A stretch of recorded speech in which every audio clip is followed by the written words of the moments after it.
Hi, this is Edward Zhang, your realtor from Southern West Coast. I'm making this special video right here for you because I have sent you a very powerful tool. It's called Market Snapshot. And this is what you will see when you open the email I've sent you and when you click on the link. But don't be fooled by the simplicity of this powerful tool right here, because all you have to do is drag your mouse button to the right hand side and click on the map. Okay, there you go.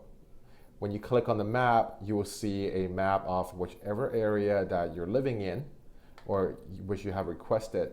And on the top right here, you see homes for sale, sold, pending, expired, canceled. So you can click away these sections you don't need. Let's say if you want to find out what the home is next to you selling for, okay? You see the green one? That's how you find out the green. You click on it. On the right hand side will pop up the price. So let's say this home right here, they're asking for $6.9 million. Okay, and now you see a home down the street that's sold and you're curious. You're thinking, how much is this sold for? You click over here on the right hand side again, it will show that it's sold for $5.1 million. So this is how you navigate in this tool. If you have any questions, do not hesitate to call me. My number is right here, 778-317-2580. Thanks.